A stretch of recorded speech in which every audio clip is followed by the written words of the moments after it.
and welcome back to my channel. So in today's video we are going to do a little bit of a life update. We are going to do my makeup, we are going to cover this and yeah, we're just going to talk about what's going on in my life, some kind of crazy things that might be happening, just stuff with my new job. Yeah, we're just gonna do one of my life updates because I haven't vlogged in, oh gosh, I think a month, which I'm so sorry about that. That's not usually like me. So I have a lot to update you guys on, so we're just gonna sit down and chill and do a little life update. I'm gonna start with my foundation, and my all-time favorite foundation right now that I am obsessed with, and I actually did a foundation first impressions on this when it first kind of was new and kind of circulating around and it was kind of going viral. Well, I tried it and I liked it, it was okay, and then I kept using it and kept using it. Well, this is all that I use now, and that is the Maybelline Superstay Powder Foundation. I use the shade 118, and I don't know what it is about this stuff, but I'm just obsessed with it. I did smother my face pretty heavily in hydrating primer because I feel like when you do use this product, you have to have either some sort of moisturizer or some sort of hydrating primer on before you use it, because this stuff, if you have like really dry skin, that is going to show up so fast with this foundation. I literally just take a beauty blender and I just do this and then I just pat, like, bitch, look at that. Look at that. And it feels really light on the skin, and I don't know, this is just like, this is my new favorite foundation right now. I am kicking off my upload schedule again with this life update because I was doing really well keeping up with a regular schedule on my channel, like uploading every 4 to 5 days religiously. And then yesterday I was going to film all day, like that was my plan. I fell into a rut of I did not know what to film, and I was literally pacing around this room for hours because I did not know what to film. And I noticed that happens to me quite a bit more often now than it used to. And I think there's like a few things that come into play with that. Is one, I'm getting older, okay? Life is becoming a little more mundane. You know, there's not really a whole lot to film or talk about. And the other thing is YouTube is just so incredibly different nowadays. Whereas like when I first started YouTube, you could literally upload a video about anything and everything and it would do okay. You know what I mean? My channel has never been the kind of channel to get like massive millions amount of views, but I just feel like back then, you know, on YouTube, you could upload whatever you want. Whereas nowadays, you can't really do that. I mean, you totally can. You're free to upload whatever you want, obviously. I mean, it's your channel. There's no rules. But people just aren't interested in what YouTube used to be, if that makes sense. Like, you know, I used to upload like my blush and bronzer routine, my favorite lipsticks, you know, just random videos like that. And I just feel like nowadays, like nobody really cares about that kind of stuff right now. So yeah, I was just in one hell of a rut, and my channel is pretty darn versatile. Like we do a little bit of everything here. We do makeup, you know, we do tattoos and piercings, we do vlogs, we do all kinds of different stuff here. And I'm at the point now where I'm like, gosh, I've really like, you know, I've kind of done it all. So I did not know what I wanted to film for my channel, and I was just kind of freaking out. So I reached out to you guys on my community post here on YouTube, which I do try to post there regularly. And you guys, and I asked for video ideas, and you guys gave me a lot of really good ideas. So thank you for that. As far as my job, because that is probably the newest life change that I have had happen recently, about a month, almost 2 months ago now. I mean, kind of, maybe like 5 weeks ago, I started a new job. I quit my grooming job because I was a dog groomer for the last 4 years. I quit that at the end of April. I did a whole video kind of explaining why I left my grooming job and why I decided not to continue with dog grooming, and I just wanted to go back to something that I knew I could do that could help bring in a little bit of money, and I just needed to step away from dog grooming completely for a while. So that is what I did. I went back into like the barista food service industry because that's what I did before I started grooming. I did that for about 5.5 years, and when I quit grooming, I didn't really know what else I could possibly do. And I just decided, you know what, I need something that I thought was fun, I need something that I know I can do, and I need something to bring in money pretty quickly. So I did go back to kind of that industry of things. I'm having so much fun at my job. I absolutely love it. I'm good at it. I really enjoy it. It's a fun job for me. Everything's going really, really well. I'm already doing like shift lead stuff already, which is very exciting. And it just feels like a weight has been lifted off of my shoulders, like I don't have to worry about, all the worries that I had with dog grooming. I'm very, very happy. It's very, it's obviously very different than dog grooming. I'm back working with people. I'm in a very fast-paced work environment. And, I've done it before, so it was really easy to kind of adapt to that, and it's all going really well. So I love my job. One thing that I thought was kind of crazy, though, is my paychecks from this job are pretty much the same as my dog grooming paychecks, which is honestly kind of sad because, dog groomers typically, you can make really good money as a dog groomer. And I really was not being paid very much when I was a dog groomer.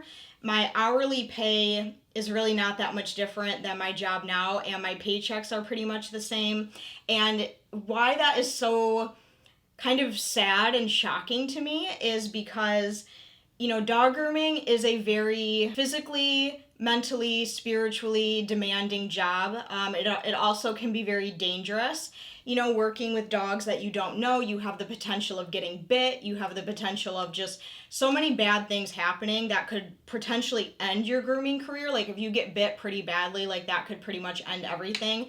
And the fact that I'm doing an entry-level job for almost the exact same pay is kind of sad. So I'm really not losing too much money between the two. I burned myself out and I ran myself into the ground for so long for not really that much pay for doing a job that was, really could be potentially dangerous. You know what I mean? So I thought that was kind of shocking. But when it does come to dog grooming, I am still grooming. Like I haven't given it up completely. I don't do it like as a job or as often as I used to, obviously. Like I will still groom my mom's dogs, every month, or, I still groom my own dog. So I'm not, I haven't completely hung up my scissors for good, but I've definitely stepped away pretty substantially for it. But I do still do it because I feel like I worked so hard and I spent so much money to become a dog groomer that I just don't want to risk losing those skills that I worked so hard to get, you know what I mean? So I don't think I ever want to completely give it up, because I worked way too damn hard to get where I was, and I don't want to just completely discount it. I still really enjoy a lot of aspects about it, and I just love being around dogs, but I just think the environment that I was in, it just wasn't doing anything, good for me.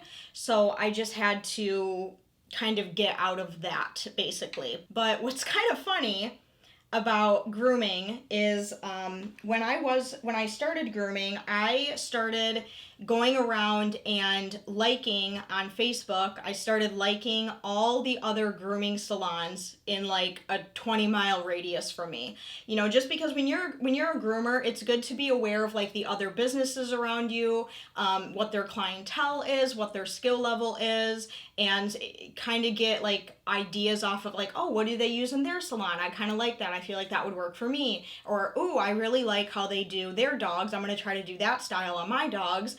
Just things like that. So I started liking a bunch of other grooming salons in my area. Well, it just so happens that one of them reached out to me. Now, the owner of this particular grooming shop, I have known her for probably about 5 years now, and she recently took over one of the grooming salons in my area, and she heard about me leaving my last grooming job, and so she knows I became a dog groomer, and so she reached out to me and she offered me a grooming job, which is so freaking crazy because I never thought like that would happen to me. I never thought like someone would reach out to me to come work for them as a groomer. So that happened, which is so crazy. I was not expecting that. And, you know, I told her that I was like very interested in the opportunity. And so I think probably within the next like maybe week or so, I told her I would love to come in and I would love to see the salon in person and kind of just discuss things because, you know, I definitely have a lot of stipulations for myself because what happened to me at my last job, I do not ever want that to happen again. I do not ever want to experience the type of burnout that I experienced at my last job because that was so like soul crushing. I just don't want that to happen again. If I did take this opportunity to go work at another grooming salon, I will not be quitting my current job that I just got about 5 weeks ago.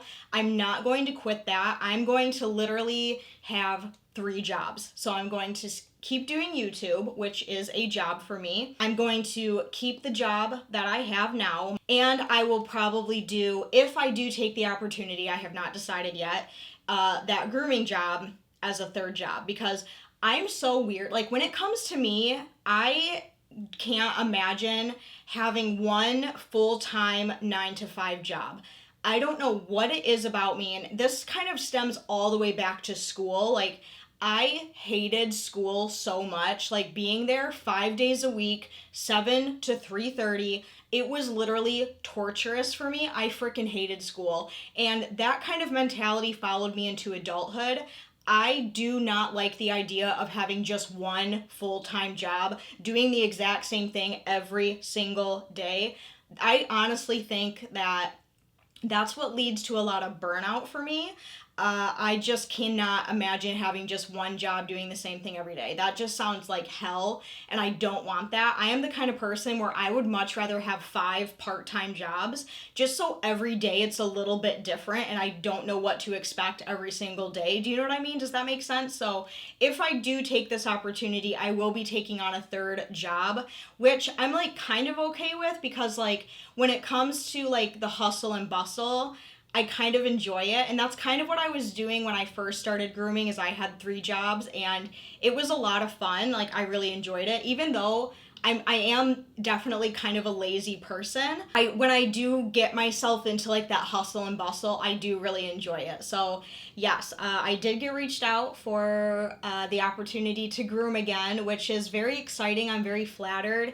I never thought that that would happen for me, but it's an honor and I can't wait to discuss more of that opportunity and see what kind of comes from that. And nothing is set in stone. I just kind of wanted to give you guys the update that I did get kind of reached out to. I'm just having way too much fun in my job right now that I just don't want to leave that and go, you know, start grooming full time again. I don't want to do that. I can't imagine doing that. I pulled out my Scorpio palette by Jeffree Star Cosmetics. What the hell happened to Jeffree Star Cosmetics? Is he even making makeup anymore? I swear there has not been like a new launch in probably since I got this palette, honestly. It's been a really long time. I feel like they kind of like disappeared, you know, into the abyss. Like I just haven't heard anything from Jeffree Star recently. I don't know what's going on.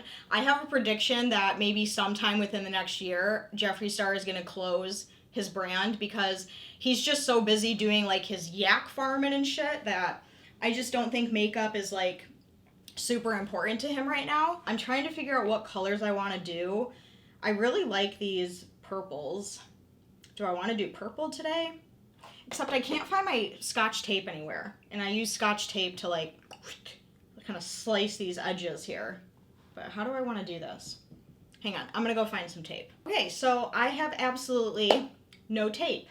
So we're just gonna kind of have to do this without tape, which I don't know how we're gonna do that. I'll probably just have to do like a more toned down version than what I had originally planned. We'll just kind of start we'll just kind of start playing with eyeshadows and see what happens, but yeah, so that's all of the kind of job updates that are going on. You know what I would absolutely love to learn how to do is drag makeup. Like, I want to see myself in drag makeup so bad.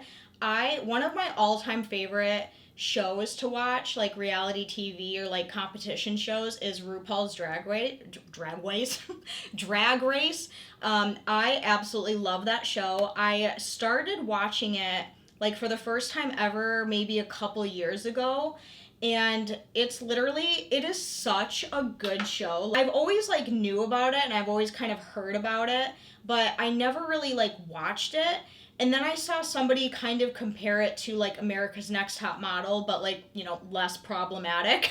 And I was like, oh, interesting, because I loved America's Next Top Model when it was still airing. So I decided to like, you know, give it a try. And I really didn't know too much about like drag culture and like the drag queen scene or anything. So I started watching it like a couple years ago, getting into it, and it's literally become one of my all-time favorite shows. Like yesterday, for example, when I was in kind of like my little content rut and I literally gave myself a headache, like a migraine, stressing about it so much that I just decided, you know what, today's not the day, you know, I'm just gonna be a couch potato. And I literally watched RuPaul's Drag Race all day yesterday. Like, it was glorious. That show is just so good. Drag queens, like, they do not get enough respect, honestly, because holy crap, drag queens are just truly amazing, gifted people. One of my all-time favorite episodes on RuPaul's Drag Race by far is the Snatch Game. Oh my god, I love the Snatch Game episodes so far. Sometimes they can be like, you know, really like bad. Like, some people like can't do it very well, but there's a couple people that, oh my god, I just crack my ass up. Like, I think last night, because I'm on season 15 of RuPaul's Drag Race, and I just watched Lucy DeLuca. I think that Lucy DeLuca, is that her name? She did Joan Rivers last night on the Snatch Game. I was pissing my pants laughing. It was so good. So yeah, I've just been watching a lot of Drag Race. I'm like, gosh, I would love it if like a drag queen could put me in drag makeup, because like, how cool would that be? So I don't really know what to do from here, because this is not the color that I was expecting it to be. So okay, pull yourself together. So another thing that's been kind of heavy on my mind that I kind of wanted to ask you guys about, probably a little problematic. Did any of you guys watch the very first presidential 2024 debate that happened on June 27th? Like, did any of you guys watch that? Anybody? Oh my god. What an absolute frickin' train wreck. Oh, okay. So I have some thoughts. So when I first heard that there was for sure going to be a presidential debate, I was very nervous and I didn't quite know what to expect. And then when I actually saw like the rules that were set in place for this debate, I was like, wow, like, this is going to be so rigged. This is going to be like nothing but an attack on Donald Trump. Like, they are just going to coddle Joe Biden through this whole entire thing. Like, it's going to be a nightmare. It was hosted by CNN. The moderators were CNN reporters, CNN people, and CNN is a left-wing news source, and Joe Biden is left. He is a Democrat. So I thought that this was going to be just so unfair. I thought it was going to be very, very biased. But I watched the debate, the full thing, like the stuff in the beginning, the actual debate, and the stuff after, and I was actually very pleasantly surprised at CNN, because I thought they were incredibly, incredibly fair with both parties. I thought they were very respectful to Trump, and I thought they were very respectful to Biden, which we already knew they were going to be. But yeah, CNN was incredibly, incredibly fair, which is the last thing I ever expected from that news source. Like, it was great. I thought that was probably the best part of the debate is how CNN handled it, because they asked both parties the same question. They, gave both parties the same amount of time. They didn't let Joe Biden talk longer than Trump, and they didn't cut Trump off, before his time was up. Like, it was very, very fair. But as far as who won the debate, if you look at both people, cognitively, Donald Trump won, definitely. He definitely won that debate. Biden had a few moments where I literally had to stop looking at the television screen because it was just that cringeworthy and it was that bad. Like, I was like, oh my God. He's crashing and burning. He is crashing and burning. Now, for those of you who do not know this about me, I am not a fan of Joe Biden. I am not a Democrat. So I was kind of hoping that Biden wouldn't do well, which I kind of already knew he wasn't going to, because I'm sorry, he is not here anymore. He's not fit to run this country. If you feel that he's fit to run this country, then you're talking about the person behind Biden pulling the strings, because I'm telling you right now, there is no way that Joe Biden is running this country right now. There's no way. He had a very, very hard time speaking. His speech was very slurred. I could barely understand anything that he said, and I'm not saying that to be mean. I truly could not understand half of what he said in that debate, and it was kind of hard to watch, and I honestly kind of felt bad for him because, like, there is no way, like, if there's one person I hate more than Joe Biden, it's his wife, Dr. Jill Biden, because honestly, shame on you, Jill Biden. Shame on you for allowing your mentally declining husband to put himself up on a podium, slur for 90 minutes straight, lose his train of thought, very, very weak. Shame on you for watching this happen and not pulling him out of the campaign. She should be charged with elder abuse. I'm sorry. Like, I am so upset with Jill Biden and what she's doing to her husband. It's disgusting. And then after the debate, she had to help him down one step. He could not get down one step by himself. He was very, very rigid moving. He was moving very slow. Like, I'm sorry, Joe Biden has got to go. Same with Kamala Harris. Oh, I can't stand her either. Joe, Kamala, and Jill need to leave the White House, but I honestly believe that Joe Biden just needs to leave the campaign. Like, he is 81 years old. He's going to be 82 in November. He's not, and Trump is 77 years old, I believe, so he's not that much younger than Biden, but cognitively speaking, if you compare both of them up on the stage, Donald Trump is more mentally competent than Joe Biden is right now. And the debate was just, there were some moments where I was like, I cannot believe, like, this is our country right now, because there was talk about, like, porn stars, and there was talk about golf. Like, they were having a full-on argument about golf. It was the most ridiculous thing I've ever seen. There are people dying. There are people, women, children, men, everything in between, overseas being blown up right now. And these two idiots are talking about golf. It was just the most mind-boggling thing I've ever seen. It was just absolutely crazy. It was the craziest thing I've ever seen. But what I will say is I thought Donald Trump, I was very impressed with him too, and I'll tell you why. Donald Trump is known to be, especially if you watch, like, previous debates with Donald Trump, he's known to be very aggressive. He's known to be very mean. He's known to, like, speaking over the other person, screaming over the other person. I thought, compared to what we've seen from Trump in the past, I thought Trump was very respectful. He was very calm, and he held himself together really, really well during this debate.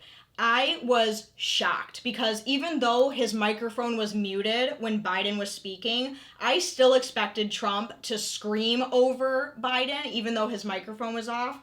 I just full on expected that to happen, but he didn't. He stopped talking when his time was up. He let Joe Biden finish. He responded. So that was very shocking to me. I did not expect that.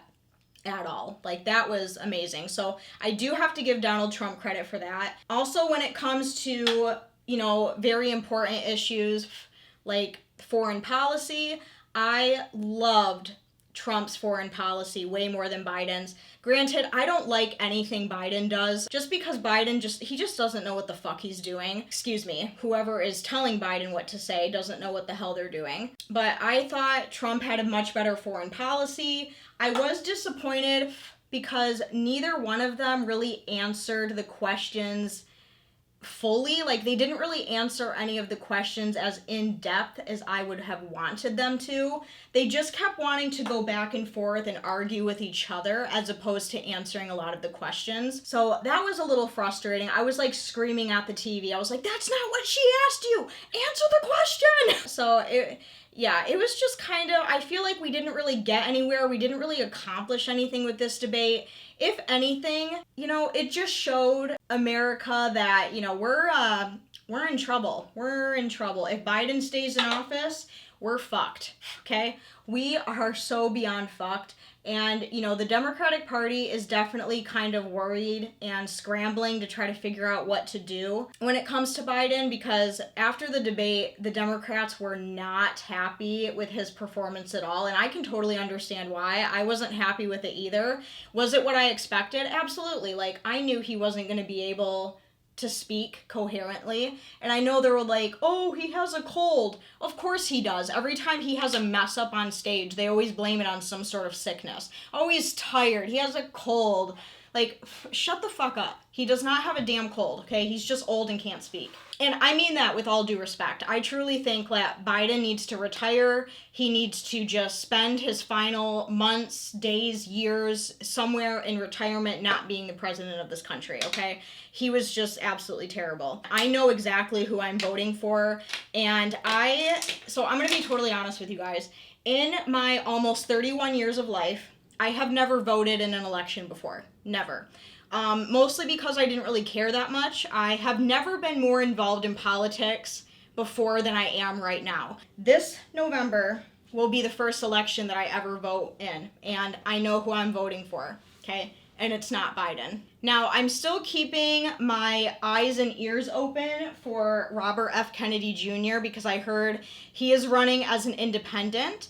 I haven't really heard or seen too much from him, so I don't really know a whole lot about like his policies and what he would do different for this country. So I haven't completely ruled him out yet. Millennials, such as myself, and generations after us, so Gen Z, elder millennials, Gen Z, they are struggling so bad, so freaking bad. And it's because all of the federal spending that Biden has been doing to fund Ukraine for this war is killing us. It is drowning us. If we can fund 2 wars, they are taxing us way too much. Way too much. We are spending way too much of our own money overseas in a war that we should have never been in. As an American citizen, I have the right to vote. I have the right to choose who I want to vote as my president, and I'm allowed to vote for whoever I want. You know, I'm not saying that everything Trump does is great. You know, I'm not saying he's like the almighty Jesus Christ or anything, but for right now, what we need in this country is we need someone who's not going to F around. We need somebody who's not going to get us into World War III. But yeah, like, I left watching the debate. I just left feeling very unsatisfied, very disappointed. I just feel like questions didn't get answered, things didn't happen, and it was a very disappointing debate. But between the two, Trump won that debate because he could actually talk. I'm so sorry for getting into like a political rant. That was not the goal here, but it's been really, really, really heavy on my mind, and it's what I've been like really kind of focusing on lately. So I just kind of wanted to bring it up, and I wanted to get your guys' thoughts. What did you think of the debate? Supposedly Biden is down to do a second one in September. Lord help us all. Like, is he even going to be verbal come September? I have no idea. And I'm also very curious to see who the vice president picks are going to be. I think we find out in a couple weeks from now who the vice presidents are going to be. I've heard rumors of who Trump is going to pick, and that's going to be quite a powerhouse. Biden, I don't know if he's gonna keep Kamala because everybody hates Kamala Harris, so I don't know if he's gonna keep her. I have no idea, but it'll be very interesting to see the VP picks. I'm super curious. This is not the look that I wanted to do today. I really wanted to do like a big, like dramatic, colorful look, but it turned into this for some reason. I don't understand. I just sounded like Kamala. I need to understand something. I just sounded like Kamala. All right, so here's the finished look, which is not what I had planned for today, but here's how it turned out. I think it turned out all right. It's cute. It's cute. Scorpio palette coming through. I think it looks fantastic. I think the only other thing that I haven't touched on is, yeah, still no luck finding a house. That is just so far out of reach. I know I've talked about it for like the last few years now about how, you know, me and my boyfriend were potentially looking for a house to move into because I am renting. I do live in a townhome, so I am still in that renting grind. As far as like, you know, finding a new house or maybe looking into potentially building, it's not going well. We just can't afford anything right now, you know, and that's one thing about the state of this country right now is that the American dream and the hopes that we had for our futures when we were younger are just not there anymore right now. It's just not feasible and it's just not possible right now. So that is definitely still on hold. I am still going to be renting, which, you know, I don't hate renting that much. Like, it's not that big of a deal. I have never lived in a house for as long as I've lived. If I ever did live in a house, it was for maybe a couple months at a time. But I have always lived in apartments and I've always rented. So this is definitely what I'm used to. I'm used to the whole like renting scene. You know, it's just, I'm used to it. But it would be nice to have a house sometime in my adult life. Will it ever happen? I don't know. But as of right now, it's not looking too promising. Avril's doing good, my dog. Speaking of Avril, oh my gosh, concerts. Let's touch on concerts really quick. I have a couple of concerts coming up this fall. So, as you guys know, or maybe you don't know, I have a Pomeranian Chihuahua mix who is my little dog. I've had her ever since she was 8 weeks old, and I named her Avril after, of course, Avril Lavigne. I have always been a huge fan of Avril Lavigne. Always been a huge fan. I literally named my dog after her. But I am actually going to go see Avril Lavigne in concert on September 7th in Detroit. I'm so excited. Like, I can't even believe that it's real. Like, it doesn't even feel real. I literally bought the tickets for it back in January, and the fact that it's coming up in like 2 months is crazy. So yes, I am gonna go see Avril Lavigne in concert for the first time ever. I have never seen her in concert, and I have always been such a fan of Avril Lavigne, so I'm very excited about that. I'm gonna dress like, you know, Y2K Avril Lavigne. I'm gonna have like the whole like loose fitting pants with the white tank and the necktie. I'm going all out for this, okay? So I'm very excited for that concert. And then a week later, I'm going to go see Tech Nine, Falling in Reverse, Black Veil Brides, and I think there's a couple other people on there, but I'm going to their concert. I've never seen any of them in concert either, so I am very excited. I want to know what happened, because like I live close to Grand Rapids, and that's where a lot of concerts used to be held. So I didn't have to drive very far to go see a lot of really big name concerts. But it seems like over the last couple of years at least, every single big name headliner performer, they're only performing in Detroit. So I want to know what the heck is going on. Like, does the Van Andel not hold concerts anymore? Like, it really sucks, because like as much as I like going to concerts, I hate going to Detroit for concerts because it is such a long drive. So like whenever I go to a concert in Detroit, I literally plan for a 14-hour day, because you have to leave like 4 hours early, you have to get there, you're tired from the car ride, then you have to rock out for the whole concert, and then you have like a 3-hour drive back. So it's just like, I hate going to Detroit, but for Avril Lavigne, I will definitely go to Detroit. I know Grand Rapids is building like this new amphitheater thing for concerts, so I'm hoping that amphitheater brings back in concerts to Grand Rapids, because it is so much easier to drive to Grand Rapids for a concert than to drive 4 hours to Detroit. It's just, oh my god, it's exhausting. So those are the concerts that I have coming up. My dog Avril is doing really, really well. She's very happy. She's an excellent dog. We're having a blast, just me and her. I still miss Jackal every second of every day, but me and Avril are doing really well, and Avril is such a great dog. She's doing phenomenal. And it's actually really cute because Avril is going to be 8 years old in September. I'm going to see Avril Lavigne in concert in September, and Avril Lavigne's birthday is also in September. So it's crazy. I think it's really cute. Avril was born on September 21st, and then Avril Lavigne was born on, I believe, September 27th. So it's kind of funny how, like, my dog, who's named after Avril Lavigne, and Avril Lavigne have, like, very close birthdays. I don't know. I think it's really cute. Yeah, anyway, I think that is all that I have for this video. Thanks for hanging out with me today. Thank you for listening to me babble and rant and talk. Let's, leave me a comment down below, your thoughts, comments, opinions. Let's not fight. Let's be nice. If you enjoyed this video, make sure you thumbs up, subscribe, turn on all notifications so you don't miss out on any future videos from me. I love you guys, and I will see you very soon in my next video. Bye! Mwah.